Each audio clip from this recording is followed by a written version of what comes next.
Hello, and welcome to Surgeon General's build guide for the Raised Zombie of Falling Triggerbot brand Saboteur. This build was assembled in Necropolis Softcore Trade League with the goal of creating an all-content capable character with sufficient damage and defenses for T17 maps and Uber bosses while having enough quality of life and speed for general mapping. During this introduction, I am showing an example of the build in a Tier 16, 60% Delirious map with all increased effective map modifiers Atlas passives. Additional showcase content, including several Uber boss fights, Tier 17 maps, and speed farming, will be shown at the end of the guide.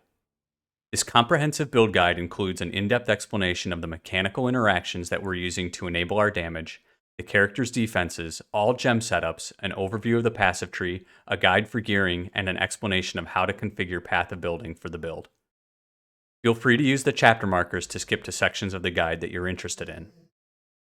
To give a broad overview of the character, the build is a non-traditional minion playstyle which uses the transfigured skill, Raised Zombies of Falling. While the falling zombies have high damage potential, they are balanced by the need to constantly resummon them since they die after one attack. However, rather than self-casting the zombies, the build scales its damage by instead using Arcanist Brand and Brand Recall along with several trigger loops to generate over 50 falling zombies per second. Since minion abilities are unaffected by Arcanist Brand, the less damage multiplier from the skill gem does not apply to this build, enabling it to reach over 60 million pinnacle boss damage per second. The playstyle is a one-button build. You run from pack to pack, spamming Arcanist Brand to keep the maximum number of brands out and refresh their duration. For boss encounters, you throw out 2 sets of mines for their auras and manually cast Assassin's Mark. The result is a surprisingly comfy playstyle, thanks in part to built-in 50% corpse explosions and our Triggerbots taking care of automatically targeting enemies for us.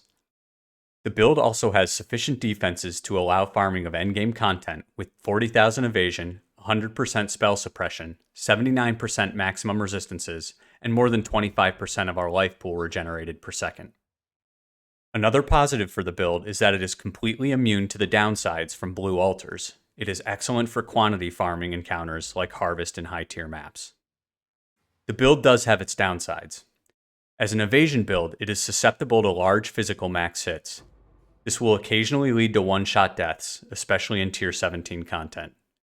Additionally, you're at the mercy of the Triggerbot AI for enemy targeting. This isn't an issue at all for single-target scenarios, but you will have the occasional situation while mapping where the bots get stuck on the terrain or target the wrong pack. Finally, the build relies on Mageblood for scaling most of its speed. Prior to that level of investment, it can be quite slow. Despite this, its damage is surprisingly effective on a low budget. I used the build to clear my Atlas and get my Void Stones on about 3 to 5 Divines worth of resist gear, a 1 Chaos unique, and a trigger weapon that costs 20 Chaos for the base, an Essence, and a Benchcraft. For the complete version of the build showcased here, I estimate my investment to be Mageblood plus about 50 Divines. The key interaction in this build is summoning our falling zombies using brands. The zombies come from a transfigured skill gem, Raised Zombie of Falling. Unlike the base version of the Raised Zombie gem, which creates a permanent minion, this skill gem instead summons a zombie in the air, which then falls to the ground, dealing area damage.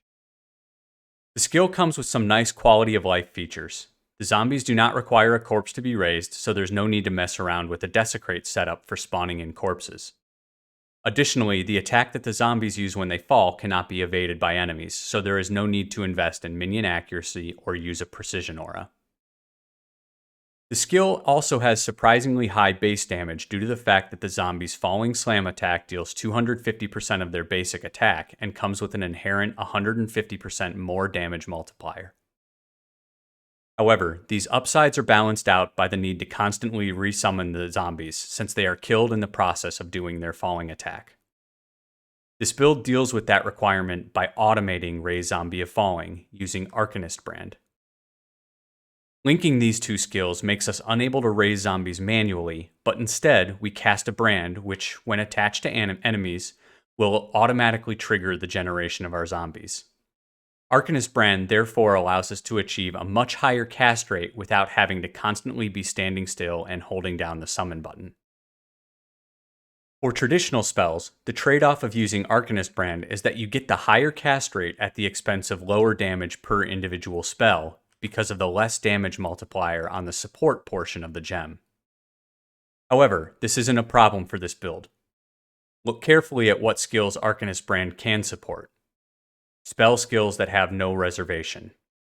This applies to the summon ability that the player character uses, allowing us to automate raise zombies with the brand. But note that the zombies themselves use an attack and not a spell. So the gem does not support their damage dealing ability, and therefore the less damage multiplier does not apply.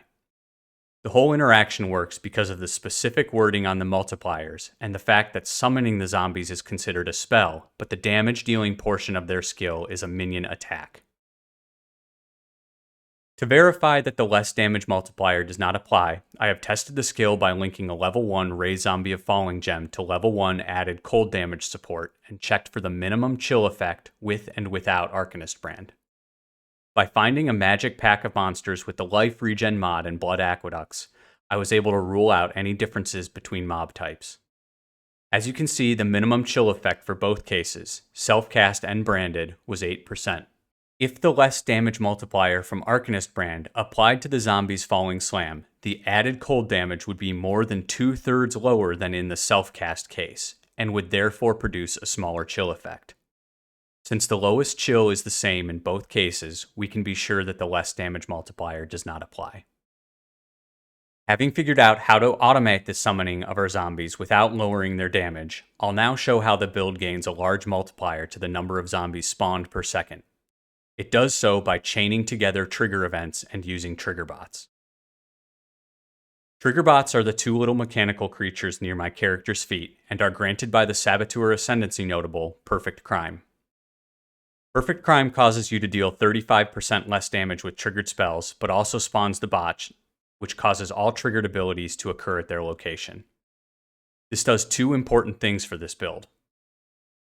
First, it provides auto-targeting of our abilities, since the bots will chase after enemies and our zombies will be spawned at their location. Second, since there are two bots, this doubles our output of zombies. However, most importantly, the less damage multiplier on Perfect Crime is a global modifier. In Path of Exile, global modifiers to your character are not inherited by your minions. This means that the less damage multiplier again does not apply to our zombies' abilities. We're already linking Raise Zombie of Falling to Arcanist Brand. Since Arcanist Brand counts as triggering linked spells when it activates, each brand activation will be doubled by our Triggerbots, producing 2 zombies. This process will automatically reactivate while the brand is attached, and since the Perfect Crime damage penalty does not apply to our minions, we have effectively doubled our damage per second. Taking this even further, we can multiply the number of brands and therefore the number of zombies by scaling our maximum number of brands. The character starts with a baseline of 3 maximum brands. We can get an additional 2 brands from the brand mastery on the passive tree, and then another 2 from the passive skill, Brand Equity. This gives us a total of 7 maximum brands. Taking the Keystone Runebinder lets us have a second brand attached to any given enemy, which doubles the creation rate of our zombies against single targets. Since we're only able to have 2 brands attached to a single enemy, it would seem that the other 5 detached brands are wasted. However, we can make use of Brand Recall on cooldown to force all of our brands to activate. Each of these activations is a trigger, and is therefore doubled by our bots, so a single cast of Brand Recall would create 14 zombies. We can take this one step further though to gain another multiplier to our number of zombies.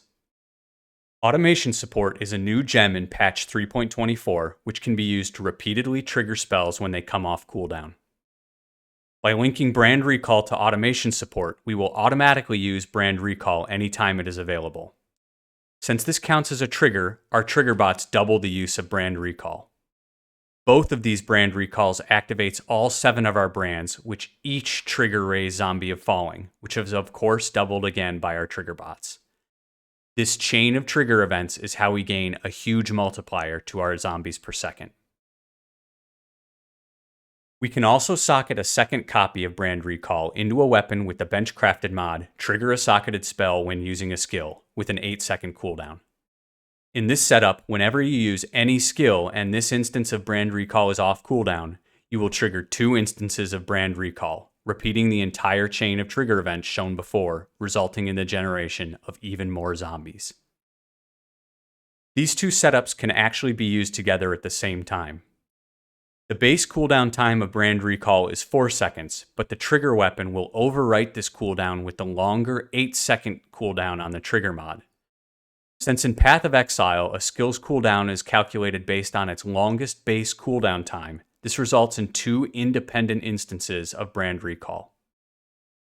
The automation loop setup will use the 4-second base cooldown on the Brand Recall gem, and the trigger weapon loop setup will use the 8-second base cooldown on the weapon mod. You can verify that this works in-game by putting both instances of Brand Recall on your skill bar and checking the cooldown times on the tooltip. One of the Brand Recalls will have the line "Trigger when its cooldown is over" coming from the automation support. The other Brand Recall will have the cooldown time twice as long and will read "Triggered by a crafted modifier." Furthermore, you can hold down the Arcanist brand skill button to start the loops and verify that the two loops are independent. Since you see both instances of Brand Recall on the skill bar and you can see their cooldowns ticking around simultaneously at different rates, you know that the double trigger setup is working. All sources of Brand Recall cooldown recovery rate will scale up the trigger rate of both of these instances of Brand Recall. To maximize our zombie generation and therefore our damage, the build takes all possible sources of Brand Recall CDR. The Brand Recall gem itself provides 8% increased cooldown rate per gem level and another 1% per gem quality. There are also large sources of cooldown recovery available from the Brand Mastery, the Brand Equity passive skill, the Chip Away Cluster Jewel notable, and Saboteur's Like Clockwork Ascendancy notable. Altogether, this results in over 250% increased cooldown recovery rate, lowering Brand Recall's cooldown to around 1 second. I'll now put together all our sources of zombie generation. In our automation setup, we get Brand Recall's cooldown down to 1.05 seconds, resulting in 0.95 triggers per second. Multiplying by 2 for triggering Brand Recall twice, by 7 for our maximum number of brands, and by 2 again for triggering our zombie skill, this loop generates 26.6 zombies per second. We then add in the zombie generation from the instance of Brand Recall in our trigger weapon. The cooldown time for this setup is twice as long, resulting in half as many zombies, 13.3 zombies per second. You then add in the zombies generated by the natural activation of brands while they are attached. With this character's cast speed, you get 2.6 brand activations per second, multiplied by 2 since we can have 2 brands attached, and then doubled again due to the Triggerbots, resulting in another 10.4 zombies per second. Altogether, this results in just over 50 zombies per second. One thing to keep in mind is that every activation of Brand Recall spends a portion of each brand's cost. Since we're triggering Brand Recall so often, these mana costs could quickly get out of control. To address this, we reduce the cost of Arcanist brand and Brand Recall to 0 through a combination of Inspiration support, the Mana Mastery, and the passive tree wheels including Tireless, Righteous Decree, and Dreamer for % reduced mana cost. Finally, we use 2 rings with reduced flat mana cost to lower the mana spend all the way to 0. Having found a way to generate over 50 zombies per second, we now scale up the build's DPS by increasing the damage of each zombie in the following ways. Our first damage scaling vector is % increased damage. The build achieves over 450% total. We get 100% from the adrenaline coming from fresh meat support on our zombies. Since we are constantly killing and resummoning our zombies, this will have perfect uptime. Another large chunk of increased damage comes from an essence mod on our trigger weapon. Finally, we use an elegant hubris at the jewel socket near Pain Attunement and allocate nearby minion nodes using an impossible escape. With my elegant hubris seed, I am able to get 3 copies of the Slumlord notable, providing 80% increased damage each. The build then gets 2 large more multipliers, 40% coming from Awakened Minion damage support and over 100% from the unique scepter Montragruel's Gasp. We then further scale our damage by applying increased damage taken to our enemies. The first method for doing so is by using a Pride aura, granting up to 40% more physical damage taken. Against single targets, we also throw out mines without ever detonating them for their aura effect. A level 1 20 quality Stormblast mine is used for the percent increased damage taken that applies to nearby enemies. By linking this to minefield support, we're able to throw out 5 mines at a time with their aura effects stacking. The effect is also scaled even further due to the Saboteur's Ascendancy notable granting increased mine aura effect. We do this twice for bosses, resulting in us applying 133% increased damage taken in just 2 button presses. We then invest into critical strikes for our minions to further increase their damage. We use Assassin's Mark on single targets and Spirit Offering together to give us a decent amount of base critical strike chance and critical strike multiplier. However, these alone are not enough to get our minions close to capped crit chance. The typical way to increase minion crit chance is using power charges from Spectres, but this will not work in this build. Since we are constantly resummoning our zombies, their power charges will never stack up. Instead, we will again use a mine aura, this time from a level 1 Icicle Mine of Sabotage. This transfigured skill gem grants a huge 40% increased critical strike chance to enemies near it, up to a maximum of 500%. This aura effect is again scaled up by our Ascendancy and the gem's quality. The downside of this gem is that it deals less damage than the base version of Icicle Mine, but this isn't a problem since we never plan on detonating it. This is again linked to minefield support. This allows us to cap the mine effect in a single button press when bossing, granting our zombies 500% increased crit chance. Altogether, these sources get our zombies very close to crit capped with a respectable critical strike multiplier. Finally, we use gem quality and gem level as our final scaling vector. The base damage of our zombies increases with the gem's level, and they're granted more chance to deal double damage with quality. Gem level and quality also indirectly scales our damage by increasing the cooldown recovery rate on brand recall, increasing our zombies per second. We get gem levels and quality from explicit mods on our weapon and our helmet, as well as a level and a large chunk of quality from Ashes of the Stars. While mapping, you can play as a single button build. We won't bother using our mines or curses. This will result in our zombies hitting for an average of 250,000 damage each. With 50 zombies per second, this comes out to about 12.5 million damage per second. Against map bosses or pinnacle bosses, we'll throw out our 2 stacks of mines and apply Assassin's Mark. This skyrockets our zombies' average hit damage up to 1.3 million each, and at 50 zombies per second, results in the build dealing almost 70 million pinnacle boss DPS. This character has several layers of defenses: evasion, suppression, elevated resistances, and high recovery. I will cover each in this section.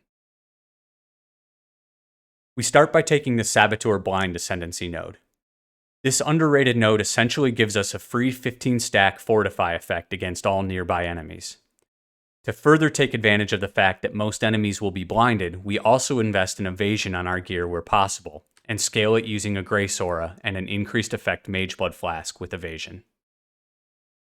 Together, this gives us a relatively high chance to evade most enemies while mapping. We cap spell suppression at 100%. We pick up a couple of large sources of suppression on our rare gear and from an amped up Mageblood Quartz Flask. We also use a copy of the Green Nightmare unique jewel in the socket near Supreme Ego. This jewel makes passives that give cold resistance also grant spell suppression. We take maximum advantage of this by transforming all the nearby dexterity nodes into cold resistance using tattoos.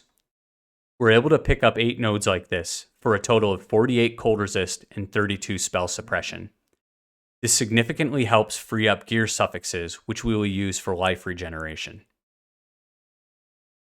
To pick up a little extra damage mitigation against chaos and elemental damage, we scale our maximum resistances using an implicit modifier and an amulet anointment. Finally, we have to solve recovery on the build. This is something of a challenge since we're dealing all of our damage with minions. The character doesn't hit enemies itself, so we can't rely on life leech or life gain on hit.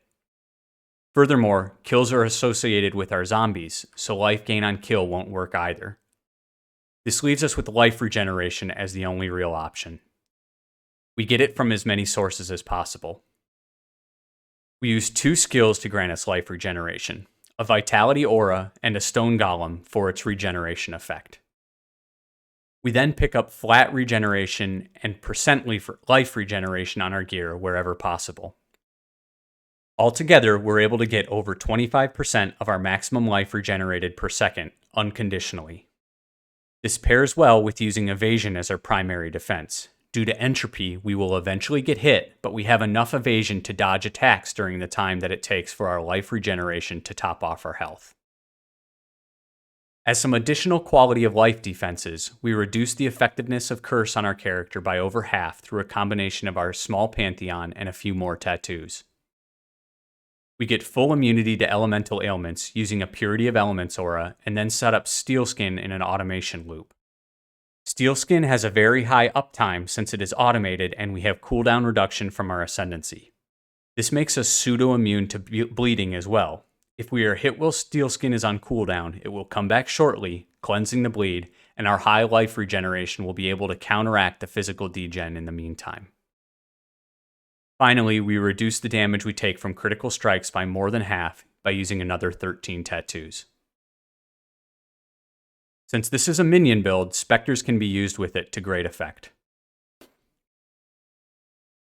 We're already scaling minion gem levels in this build, so it's straightforward to get the Raised Spectre gem above the level 25 breakpoint for an additional Spectre. Additionally, we need to take the Death Attunement notable for access to the minion offense mastery that it provides. This increases our maximum Spectre limit to 4. Which Spectres to choose is up to the player's personal choice. Note that I have not included any of the Spectre buffs in the damage calculation shown or in the linked PoBs, so nothing is mandatory. I have personally opted for a mix of offensive and defensive Spectres. I first use Demon Harpies offensively for their Screech ability, which applies an additional increased physical damage taken to enemies. My next 2 Spectres are defensive choices. I use a Wild Bristle Matron from Harvest for the Roar ability, which applies an action speed debuff to the enemies. I also use an Ancient Suffering from Delve, which applies temporal chains on hit and comes with the ability to apply an additional curse, so it does not interfere with our character's Assassin's Mark. These 2 Spectres together give me very high uptime on applying action speed debuffs to enemies. This significantly helps for bossing, where the reduced action speed makes it easier to dodge dangerous abilities like big slams. My final Spectre is a hybrid offensive and defensive choice.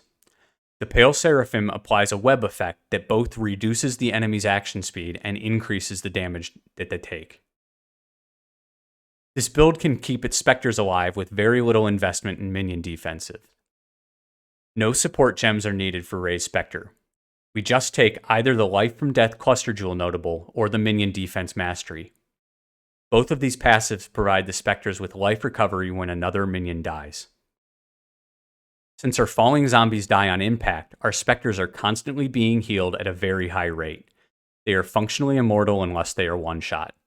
I have only really noticed my Spectres being killed in Tier 17 content. I will now go over all of the skill gems and their supports, explaining some of the important choices along the way. Our main skill is Raised Zombie of Falling, and Arcanist Brand is mandatory to enable the mechanics previously discussed. We then use Inspiration support purely for the mana cost reduction. This provides no damage to the build, but is otherwise virtually impossible to keep up with the mana spend rate from the brand triggering, and without it, you will run out of mana and miss triggers. Finally, we scale gem level, minion damage, and minion critical strikes with Empower, Awakened Minion Damage support, and Fresh Meat support. We will socket one brand recall setup in our trigger weapon alongside Inspiration support to offset the increased mana cost that comes with the trigger mod. We will also include Spirit Offering in the trigger weapon to automate it for 100% uptime. Note that the triggering of these 2 skills will not block each other, since their cooldowns are very long compared to the cast time on our main ability, Arcanist Brand. The other instance of brand recall will be socketed alongside automation support for perfect uptime and to enable the chain triggering mechanic. We will also socket steel skin in this automation setup to save socket space.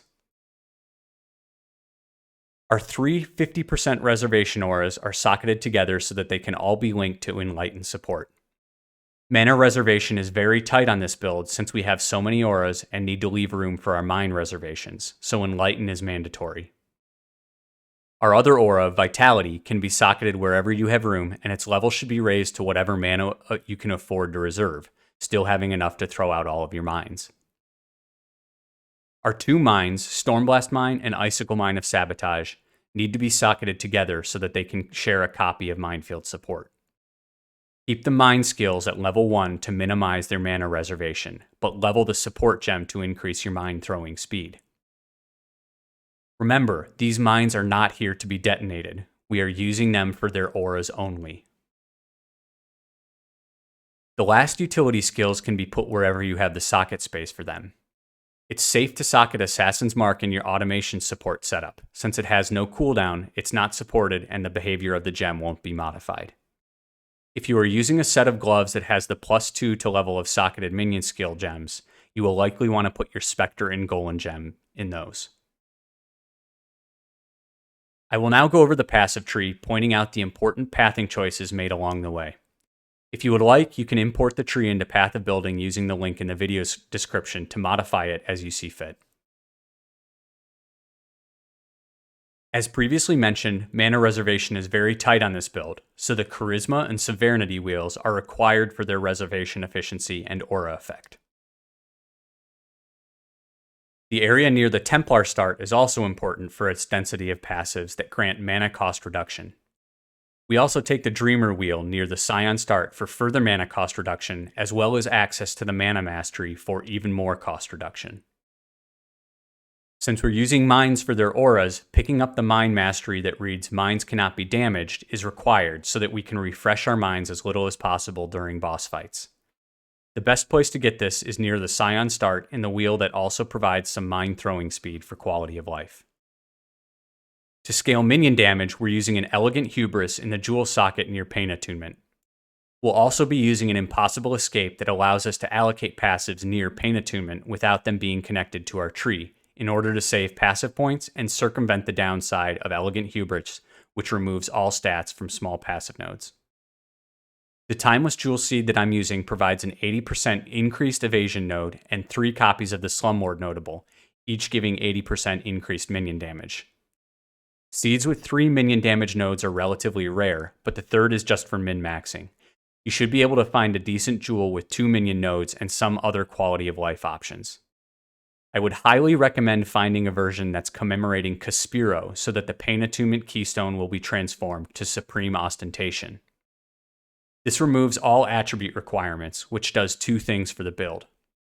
First, it frees up suffix mod slots to make more room for life regeneration and capping chaos resistance, and it allows us to more freely transform passive tree nodes with tattoos, providing several good quality of life features. The Green Nightmare is used near Supreme Ego to help cap suppression after we tattoo all the nearby dexterity nodes into cold resistance. Finally, you will likely take the Minion Defense wheel near Runebinder to pick up its mastery, which heals minions on minion death. In my build, I have instead used a Megalomaniac jewel that grants the Life from Death notable, which gives the same effect, and also gives me chip away for more brand recall cooldown recovery rate. You should not necessarily expect to be able to find one of these Megalomaniacs. In this section, I will overview the equipment on my current character and go over the reasoning for some of the choices made. You should view this setup as aspirational gear. I am at an investment level of Mageblood plus about 50 Divines, but I used this same build to clear my Atlas at League start and get my Voidstones with just basic life and resistance gear and 20/20 gems. Mageblood is not required, but the build certainly feels better after you get it. For our weapons, we will be dual-wielding Scepters. The unique Montragul's Grasp is going to be best in slot because of the huge more damage multiplier that it provides for zombies. Its downside of reducing the maximum number of raised zombies by half does not impact this build. The minion limit for Ray Zombie of Falling is 200, so even halved to 100 and with our high trigger rate, we do not come close to capping at the minion limit since they are constantly dying. Mantragul's Grasp also comes with a free 50% corpse explosion, which helps proliferate damage during mapping. If you're min-maxing, you'll want a corrupted version with increased cast speed implicit, but don't sacrifice on the more physical damage mod to get this. The physical damage roll is higher priority. Our other scepter will have to be self-crafted rare. The 8-second trigger mod from the crafting bench is absolutely mandatory. It's this mod that enables our second brand recall trigger loop, which constitutes about 25% of our total damage. At high investments, you want to start out with a fractured +1 all spell skill scepter, and then spam minion essences for increased minion damage until you land tier 1 cast speed. You'll then craft the trigger mod and add another prefix if you have room. My preference is Quality of Socketed Gems since it both reduces Brand Recall's cooldown and increases the effect of Spirit Offering, but flat mana is another possible option to help make room for more Mind Reservation.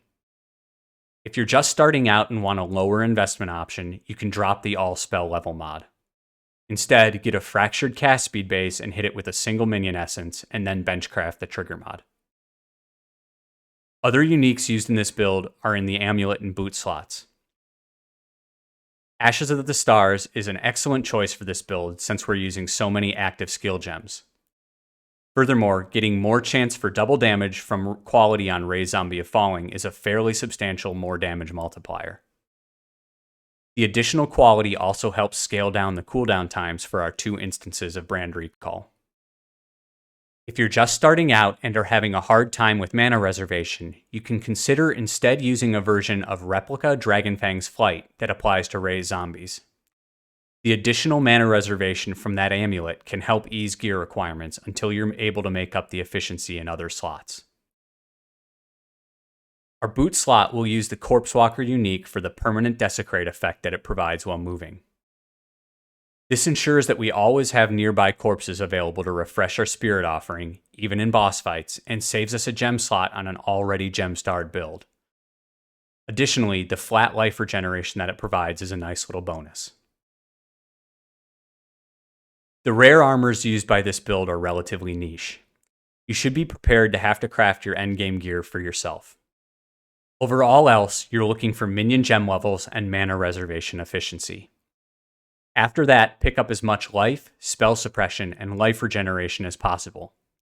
Necropolis grave crafting can be used to create some double fractured bases, which make the essence spamming for mana reservation much easier. Your suffix mods are at a premium in this build if you're looking to cap suppression and get as much regen as possible. Try not to rely on your armor suffixes for elemental resistances. You can instead pick up a lot of resistances on your jewelry. If you're at the Mageblood level of investment, this really helps free up your armor mods to get more life regeneration since you can get a large chunk of elemental resistances from a Mageblood flask. On your rings, you will want to fill out the remainder of your resistances as required and get as much life as possible. Remember that you will need an open prefix available for the flat mana cost reduction benchcraft. I have chosen to essence craft rings with the minion move speed mod. This is not required, but it does help with the Triggerbot AI. The faster those bots move, the less noticeable their bad AI is. At lower investment levels, you can replace Mageblood with a Stygian Vise with good life and resistance rolls. I've included a Path of Building link in the video description, but I will mention here a few important configuration settings to keep in mind for the build. Path of Building does not really understand the brand chain triggering archetype. Because of this, you should ignore the DPS numbers in the skill panel on the left since it does not properly calculate our trigger rates or take into account the effects of auras from our mines. Ensure that your Calculations tab is configured properly by selecting your Arcanist brand socket group and setting Ray Zombie of Falling as the active skill. Once selected, you'll want to change its active skill to the Falling Slam ability. Now the Calculations panel will show the damage for the correct ability. When calculating your boss DPS, make sure that your mine auras are active in the curse and debuff line. If they're not, switch the socket group to the active skills over to mines. Set Icicle Mine at 5 active mines and Stormblast Mine at 10 active mines. You can then switch back to the Raise Zombie skilled group to find your damage with the mine auras turned on. The number you're looking for is the average hit. This is the expected damage for a single zombie's Falling Slam ability. To find your DPS, you then multiply by the number of zombies generated per second, calculated as I showed earlier in the video. To do this, you'll need to find your brand recall trigger rates.